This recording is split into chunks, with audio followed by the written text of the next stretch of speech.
So what Jenny's working on right now is she's adding more pictures to go with her story. So she wrote a story on the art club painting the rain barrels for our courtyard. And so, in a traditional print version, she would have had to pick one picture, and that would have been the only picture that you would have seen with the story. But since this story is going online, she can include a complete photo package with it and have a slideshow that plays along with it. So she can include 8 to 10 to 20 to however many good pictures she has. So now she's actually working on her choir story. And so that allows us to highlight a lot more students. Like there's more kids that can be in the online version than what you could see in the print version. It also allows us to add, as time goes on, because the website is always up there and we can always edit it. So once the choir concert happens next week, we can also add pictures of the actual event. So right now it's preceding, it's telling the students, this is when the choir concert will be, this is how much tickets are, this is how you can get in. And then after it actually happens, we can actually see pictures of it too. So it allows the kids to think about their stories in a much more final way than what the print allowed them to do.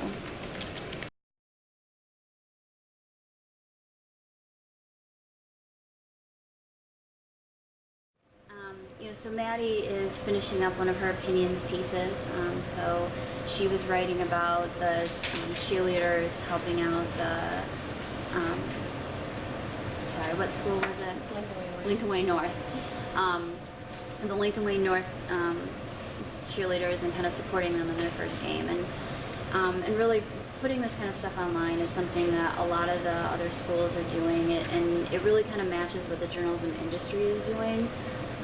There aren't very many newspapers that are just putting out a print edition, if any.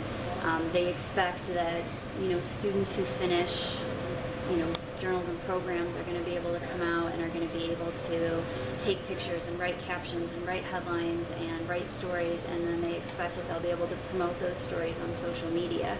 So by giving the kids that experience now, and by putting it online, they have a lot more ownership over how their story works. When she was working on this story, she thought about putting the picture in different places, and she played around with it to see which one looked the best. She considered a couple of different photo options, whereas before, as a first-year student in newspaper, she might have just said, well, I wrote my paper, the person doing design can worry about the picture.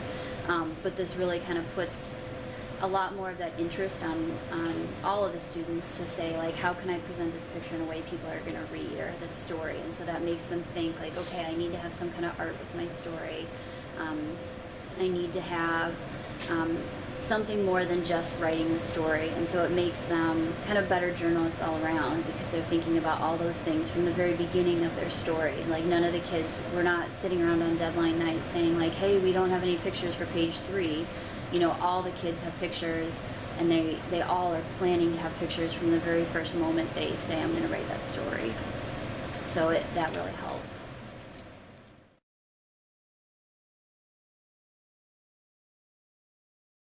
Well, even thinking about the timing. So for example, one of Matt's jobs as a writer is he stops in with the athletic office once a week, and he gets all the sports scores. So our website has the current sports scores every week on it, which again is very much like a professional newspaper, in that that they're thinking about the deadline. We're not waiting a month to say what the golf scores are. He's updating the golf scores right now, so you can go online and see how the golf team did. Within a week of how they did it. And eventually, we'd like to get to the point where, we're posting scores every day. So if the golf team played yesterday, you're going to see their score up the next time our class meets.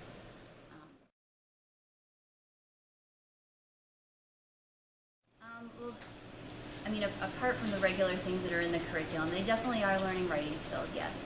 But they're also learning time management skills. They understand that their rough drafts of their stories are due tomorrow. If they don't have those done, that throws off other students on their peer editing. They understand that the paper needs to be published, whether or not they're done or not, and they know that the rest of the class is counting on them. So it's kind of a pressure that you can't really measure with grades. You know, it's kind of ownership, you know, and because this is our first year with the paper, you know, they designed the masthead. One of the students in the class drew the masthead, so it's an original piece of art. They kind of decided the categories that we wanted. They picked the general layout of it, so these guys are really getting in like on the ground floor and like setting something up. You know, the classes that come after them, you know, they may make changes to what they did, but there's not going to be another class that gets to come in and says, you know, completely like, this is what we want, this is how we want our paper to look, like these guys did.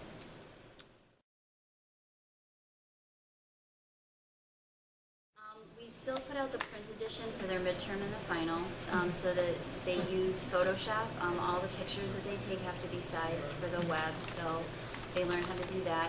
They do all take their own pictures, and what we found with the website is that allows them to use their phones, so we don't necessarily have to worry about checking cameras out like we did in the past. Like, they all have a camera on them. We do keep a couple cameras, you know, for sporting events or where we need a higher resolution than what they can get with a phone, or if the student doesn't happen to have a phone that will work for that. But for the most part, that allows them to kind of be reporters all the time, because they always have their phones. They can always, and we have so many more pictures to choose from. I mean, I think just from the homecoming pep rally, I think we have over like 1,000 pictures that they took.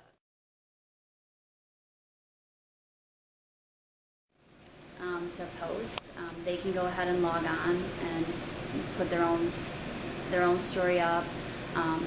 You know, the screen where they put it in, they put all the tags in, they put their byline in, they add any pictures that they want to include. When they upload the pictures, they put the captions and the photographer's byline in. So they're responsible for doing all of that. You know, once they get to the point where they're allowed to post it, you know, we've already, they've done a peer editing with another student in class who's read their paper.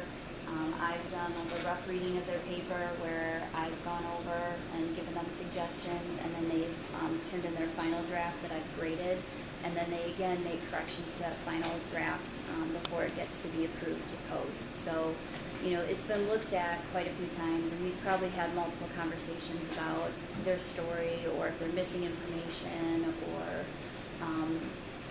you know, double checking spelling or finding more information or whatever it is that they need by the time it goes onto the website.